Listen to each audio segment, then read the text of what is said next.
गपटी समस्ते निश्चय भाव शुणी दिनकर कथा बुद्धदेव सबू गाँ को बा प्रति मार्गरे आसुथिबा ग्राम मानू गस्तरे जाती बा बुली जाती। एमिति थरुटिए गोटे गाँव रे जाई पहुँचिले। गछमूले बसी थांती, प्रवचन दौथांती, लोकों को भल भल कथा तांकर प्रश्नर उत्तर यही सबू तर्क चली थाए।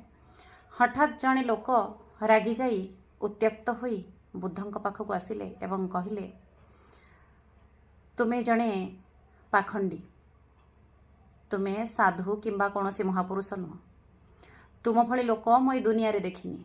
तुमे एते कदर्य, तुमर चिंताधारा एते कदाकार, तुमे लोकं को तुम आड़े आकृष्ट करी लोकंकर मतिभ्रम कराउछ। तुम भली साधु ए दुनिया रे न रहिले भल, तुमर उपदेश आमको दरकार नहीं, तुमे ए गाँ छाड़ी चली जाओ। एमिति बहुत कथा जहाँकि शुणी हेबनी। शेषरे बुद्ध सेमिति बसी थांती, निस्तब्ध देखु थांती से लोकटी को, आ मने मने हसु थांती। किंतु शिष्य मानकर राग पंचमरे।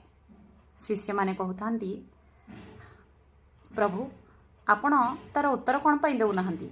सी आपण को एते कथा कहि जाउछि, आपण केमिति सही पारुछंती? बुद्ध स्मित हास्य दे कहउछंती, आपण को जदि जणे उपहार देउछि, जदि आपण न नेबे से उपहार कहा पाखरे रहि जिवो? शिष्य माने कहउछंती, से लोक पाखरे जी आमको उपहार देउथिला, आमे जदि ताठु न नेबा से उपहार ता पाखरे ही रहि जिवो, आम पाखु आसीबनी। बुद्ध हसी कहिले, बुझी पारिल ए कथारु? सी मते जेउ भी गाली किंबा खराब कथा सब कही गले ताकू मु ग्रहण कली नाही, आउ से कथा तांको पाखरे ही रही गला।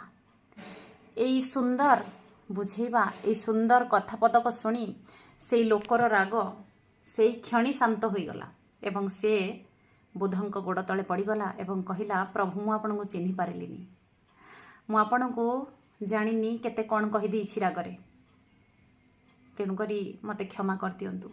मु आजि ठारू आपणकर सेवारे मु आपणकर शिष्य, मते ग्रहण करंतु, मते मु निजको आपन पाखरे समर्पण कर देउछि। तेणुकरी कथाटी किछि सेई भलिया जे क्रोध एमिति एक जिनिस मनीष अंध हो जाए। सेइथिपाई तो कह जाइछि, क्रोधाग्नि, क्रोध अग्नि समान जाली पोड़ी छारखार कर दिए, अन्य को तो परे जाले, निजको आग जाली दिए। तेणुकरी क्रोध आसिबा पूर्वरु 10 थर भावंतु, मो क्रोधर कारण कौन, किछि महत्व अछि मो क्रोधरे।